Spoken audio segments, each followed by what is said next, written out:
हेल' लोगोफोर good morning दिनै बिटिसिनि सिएम प्रमद बर'खौ आं दिनै फंनैसो खोथा बुंगोन। प्रमद बर' बिथाङा बुंदोंमोन जोंनाव बेबायदि जाख्ल'नाय मानाय जोङो खामानिखौ जों मावा।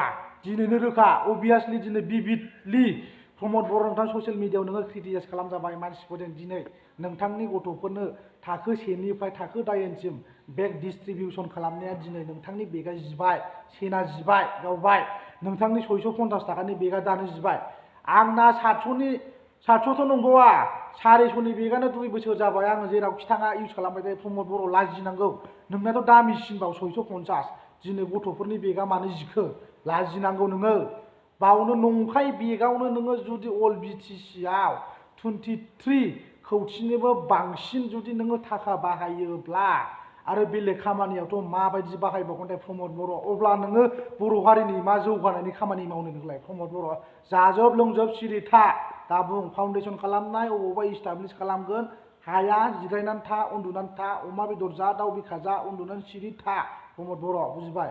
नोंथांनि डेभेलपमेन्ट मावनाय इमप्रुभमेन्टआ खामानि गैया, गुन्दै गैया। नोंथांनि सरकारखौ बुजिनो आरो बारा गोबाव गैला आरो बुजिखाबाय अलरेडि। नोंथाङा ससियेल मिडियाआव दा बुंसै दिनैहाय उमुगाव थांनानै फिथा हास'नाय, अबेबा अफिसखौ फाउन्डेसन खालामबाय, फिथा हास'बाय, बाथो खामानि गैया, जिरायनानै था। आरो नोंनि बायदि बेगा 150-200निनो एभेलेबेल मार्केटआव फैसाया लाबो, जों बायगोन, जों होगोन, जों थाइसेबो जाया प्रमद बर'। नोंथाङा लाजिनांगौ। नोंथाङा बुंदोंमोन जोंनाव बेबायदि थाखा फैसानि लब गैया, जोंनाव जानाय लोंनायनि लब गैया। लब गैयाबा दिनैलाय मानोथो नोङो 150 थाखानि बेगाव 200-250नि बेगखौ दिनै हिउज एमाउन्ट नोङो दिनै एक्सपेन्डिचार देखायगोन नोंलाय? 650 थाखा देखायगोन नोंलाय प्रमद बर'? लाजिनांगौ। जानो लामा मोनाखै नामा प्रमद बर' नोंथांखौबो सिबिआइ इनकुवारि खालामनांगौ। आरो दाखालि बिटिसि एसेम्ब्लियाव जेब्ला बाजेट सेसननि मिटिं जादोंमोन बाहाय बुंदों हाग्रामा महिलारि बिथाङाल' मानसि बुथारबोदोंनो गोदोनिफ्राय, आरो दिनैहाय बिथांखौ सिबिआइ इनकुवारि खालामनांगौ, इनायै फाथायनांगौ। फाथाय हम, बिथांनावबो दाय दंबा हमजागोन, मानो हमजाया? हमजागोन। आरो बे गबिन्द बोराय नोंसोरलाय? गबिन्द बोरायाबोथ' गोदोनिफ्रायनो जोंनि बर' हारिनि गोख्रों लिडार दैदेनगिरिफोरखौ दिनै बुथारबोबाय, एनडिएफबिफ्रा बुथाराखै। मा बाजेट सेसनाव बेबायदिखौसो रायलायनांगौ नामा प्रमद बर'? गबिन्द बोराय, नोंथांनि इउपिपिएल सरकार दैदेननाया बेनो। नोंखौ दिनैहाय सासे डिपुटि चिफबाबो आं नोंखौ गबिन्द बोराय बुंबाय रागा जोंनानै। खिन्थु नोंथांमोना बुङो हाग्रामाया मानसि बुथारबोदों, बिथांखौ सिबिआइ होनांगौ, एनआइए फाथायनांगौ, इनभेस्टिगेसन खालामनांगौ, बिथांखौ जेलाव सोनांगौ। हाग्रामायाबो जुदि 17 बोसोराव जाख्ल'जोब्बायबा, प्रमद बर'आबो जुदि बर' हारिखौ फानबायब्ला, गबिन्द बोरायाबो जुदि फानबायब्ला, सोरथो मोजां दंबावो जोंनि बर' हारिनि गेजेरावलाय दैदेनगिरिफ्रालाय? दिनै नुनोसै सोर मोजां। बिथांमोना बुंदोंमोन जेब्ला हाग्रामा महिलारि बिथाङा बेयो बुंदोंमोन बड'लेण्ड मोननायनि जेबो क्राइटेरिया गैया, जेबो सिस्टेम गैया, जोंनि बर' हारिनाव आइएस आइपिएस गैया, लेखा गोरों गैया, बेफोरबायदि खोथाखौ हाग्रामा महिलारि बिथाङा गाव सरकाराव थानाय समाव बुंदोंमोन। नाथाय जेब्ला बे खोथाखौ बुंदोंमोन हाग्रामा महिलारि बिथाङा, समग्र जोंनि बर' रायजो राजाफोरनि जाम्बि जाम्बा इन्टेलेक्सुयेल जेसेबां लेखा गोरों मानसिफोर दङ बिथांखौ क्रिटिसाइज खालामदों, बखिदों। सासे बर' हारिनि गोख्रों दैदेनगिरि जालायनानै हाग्रामानाव जाथिनि सेन्टिमेन्ट ब्लाड गैया नामा? बिथाङा हायोब्ला इनकारेजमेन्ट होनांगौ, मानो डिसकारेज खालामनांगौ बेबायदि होननानै हाग्रामा महिलारिखौ जोबथा बखिदों, क्रिटिसाइज खालामदों ससियेल मिडियाआव जैलेनै हांगार होननानै बुंदों।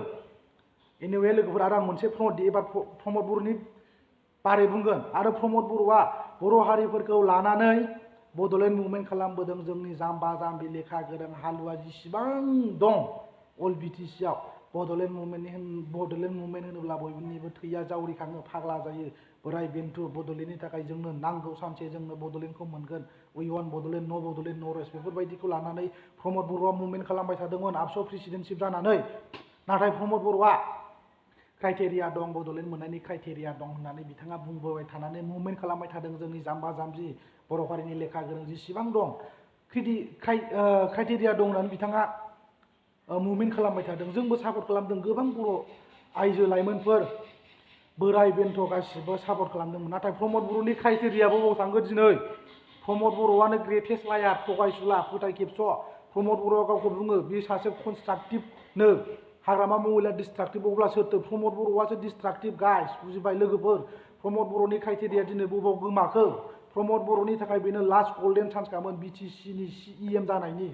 आरो बे रोखाखा जोंनि बड'लेण्ड मुभमेन्टखौ आसाम गभर्नमेन्टआ स्टप खालामनानै दोननो थाखायनो प्रमद बर'खौ दिनै बेबायदि गल्डेन चान्स होनानै बिटिसिनो CEM बानायफ्लादों रायजो राजाफोर बुजिबाय प्रमद बर'खौ इसिबां रायजो राजाफ्रा अनदोंमोन बाख्नायदोंमोन सापर्ट खालामदोंमोन जोंनो बड'लेण्ड नांगौ बड'लेण्ड मोनाब्ला जों जिराया जोंनो नांगौ उइ वान बड'लेण्ड नो रेस्ट बेफोरबायदि खोथाखौ बुंदोंमोन जोंबो सापर्ट खालामदोंमोन गामि गामि फैसा हरनानै बयबो सापर्ट खालामदों नाथाय प्रमद बर'आल' मालाय पार्टिखौल' जाख्ल'नाय एबसुनि प्रेसिडेन्टशिप थानाय समाव नोंबोथ' गोबां गामिफोरनिफ्राय थाखा फैसा लांदों 10 थाखा 20 थाखा 100 200 खांदों बेफोरनि अडिटखौ जों बिजाखै प्रमद बर' नोंथाङा सरकाराव फैबाय मोजां सालायदो मा जाख्ल'नाय लोंख्ल'नायनि खोथा बुंबाय थायो ओंखायनो नोंथाङा प्रमद बर' दिनै बयजोंबो बखिजागोन नोंबो रिभेन्स लाजागोन बुंजागोन नोंबो इनसाल्ट खालामजागोन ससियेल मिडियायाव जायनि थाखाय नोंथांखौ दिनै बखिदों दे बाय दे बयबो जाम्बा जाम्बि जेसेबां लेखा गोरों नोंथांखौ क्रिटिसाइज खालामनो हमदों प्रमद बर' नोंथांनि खोथा बुंनाया जेसेबां फ्रुइटफुलबा रावबो नोंखौ रिएक्सन होनाय नङा प्रमद बर' लोगोफोर बेनिखायनो आं बे भिडिअखौ बानायनाय जादों बयनोबो राननानै हो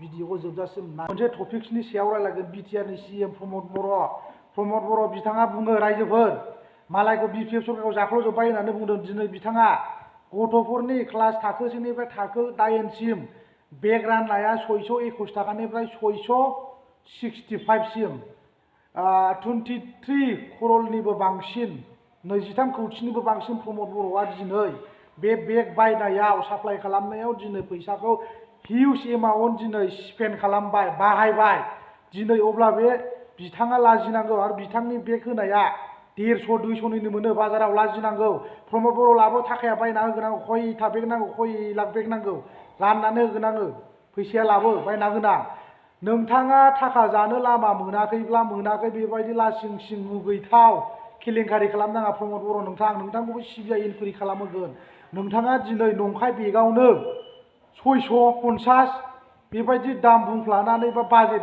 देखायनानै एक्सपेन्डिचार देखायनानै ससियेल मिडियायाव नोङो बुंबा जानाय नङा प्रमद बर' लाजिनांगौ नोंनि बायदि बेगा 150 थाखाल' एभेलेबल दङ मार्केटआव खय लाख खय करल बेग नांगौ नोंनोलाय प्रमद बर' लाजिनांगौ नोंथाङा बुंदोंमोन जोङो बेबायदि थाखा जाया जोंनाव बेबायदि सिमां गैया थाखा जानायनि दिनै नोंथाङा रोखा ससियेल मिडियायाव बयजोंबो बखिजागोन नोङो प्रमद बर' लाजिनांगौ नोङो दिनैनि दिनाव गथ' मानसिफोरनो बिदि बेग होफ्लानानै नोङो हिउज एमाउन्ट फैसा 23 क'रलनिबो बारा फैसा गारनानै दिनै नोंथाङा मानसिफोरजों बखिजानाय लामायाव प्रमद बर' नोंथांनि सरकारा केलेंकारि खालामानो जाख्ल'आनो दिनैहाय नोंथाङा मानो बेबायदि खामानि मावखो नोंथांनि सरकारा मोजांनो नोंथाङा सासे कनस्ट्राक्टिभनो नोंथाङा मालायखौ बुङो डिस्ट्राक्टिभ नोंथाङानो कनस्ट्राक्टिभ नङा नोंथाङानो सासे वान अफ द मस्ट डिस्ट्राक्टिभ प्रमद बर' बिटिसिनि लायार फोथाय खेबस' थगायसुला नोंथाङा दिनै थाखा जानायनि लामा गैयिनि थाखायनो बेफोरबायदि बेग होफ्लानानै दिनैहाय नोंथाङा जानायनि लामाखौ दिहुननानै लादों नोंथाङा बुङो मालायनि थाखा जाबाय 17 बोसोराव BPFआ जेबो मावाखै दालां दुलां बानायाखै दालां दुलां बानायाखैब्ला दिनैलाय अबे लामाजोंनो थाबायो नोंलाय बड'फा नोगोरखौबो दिख्रुबजोब BTC अफिसखौ दिख्रुब गोदान लु प्रमद बर' दंब्ला लामाफोरखौबो देखावजोब UPPL सरकार बानायनायजों थाबाय आरो नोंथांखौ बिनि थाखायनो बुंनाय जादों नोंथाङा बुङो जोंनो BPF बानायनाय BCDC office assembly BTC assembly अबेबा अफिस जोंनो नाङा बेफोरबायदि खोथा बुङो दिनै लाजिनांगौ BTR नङा बियो प्रमद बर' BTCसो BTCआव थानानैसो नोङो CEM जानानै दिनै BTCखौ खुंगासिनो दङ लाजिनांगौ दंब्ला देखावजोब गोदान लु बुजिबाय होनबा परिबर्तन जागोन खिन्थु नोङो सासनाव फैनाय हिसाबै प्रमद बर' नोंहाबो राइट्स दं जोंनि डेम'क्रेसि हादराव बयहाबो राइट्स थायो प्रमद बर' दिनै नोङो सासे CEM जाबाय देरहानानै UPPLनि सासे गोख्रों लिडार दैदेनगिरि जाबाय नोंथाङा दिनै